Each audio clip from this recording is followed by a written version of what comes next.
Okay, question 10 of the organic reactions worksheet. So, consider the reactions represented in the flow diagram below. Guys, work through the flow diagram, then go to the questions.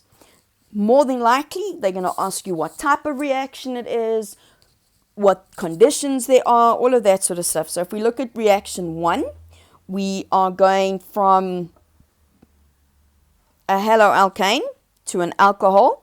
That has to be a substitution reaction. Then we're going from a haloalkane to an alkene. Alkene having a double bond, that means that's an elimination reaction. Then we're going from an alkene to another haloalkane where we have 2 bromines. So this has to be an addition reaction. Okay? Straightforward. So, write down the type of reaction by reaction 1. Well, we've just done that. It is this is a substitution reaction. Straightforward. Name the formula of the inorganic reactant needed for reaction 1. Now, because I'm going to be making an alcohol, I'm going to need water. Type of alcohol that's going to be formed. Now, here it's important to look at the bromine sits on a carbon that has 1, 2, 3 carbon friends. All right? That means the alcohol, the OH, will sit on that as well, which makes this a tertiary alcohol. Okay? Excellent.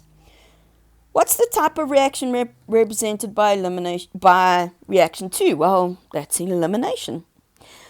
I am going to tell you, please don't try and write dehydrogenation, dehydrobromination, or whatever the case may be, unless they ask you for the type of elimination reaction or the type of addition reaction. Okay? Now, they want the name. Okay, 1.5, they want the name of compound B. So compound B is a alkene. So what's going to happen here? That bromine's going to come off. Okay, let's rather do this. I'm going to take away what's in here already. Okay, so we can see this. This bromine is going to come off, which means a double bond's going to have to be created. Okay, so what's going to happen here is we have the CH3, we have the carbon.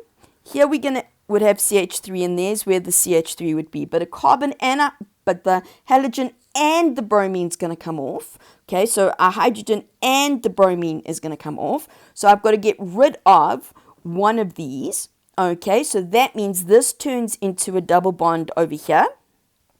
Okay, so if we look at it now, we can go, well, my longest chain, 1, 2, is 3. It's going to be propene.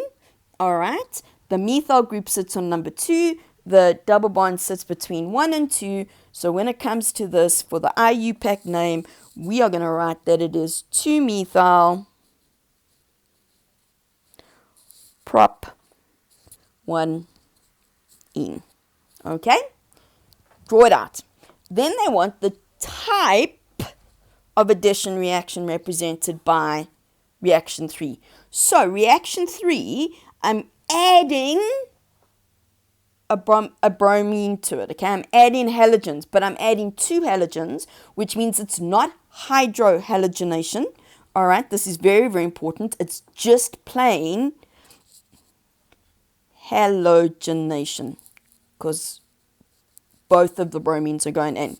Then they want the balanced reaction for 3 using structural formulae.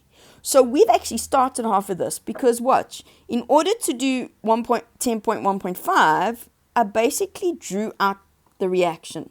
I've drawn out my alkene. So this is going to make life easier for me. Okay, so I'm going to do it over here. So this is 10.1.7. So we did the double bond here. Okay, so there's my, and really that should go like this. All right. Then we added the bromine. All right.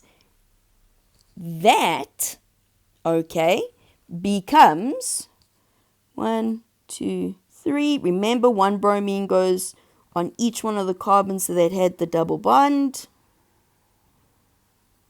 Oh, and I've done something wrong. I'm sure you all screaming at your screens right now. That should be a...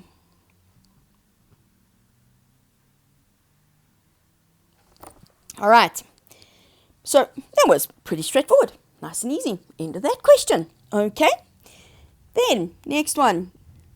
A wide range of synthetic polymers are produced by combining a large number of similar small organic molecules bonded to each other in a repeating pattern. Polymer C is given, and this is one of the ones you're very likely to get. Only 2 carbons. That makes this polyethene.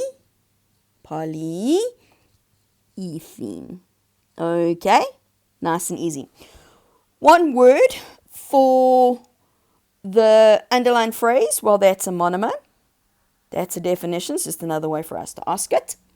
The homologous series to which the small organic molecules used to produce the monomer belongs to. Remember, it's got to start from an alkene. And then they ask what type of polymerization. Well, there's only one way with this because we started with an alkene. It's addition. Okay, polymers for us doesn't get much more difficult than that, which is actually what makes this a nice section for us.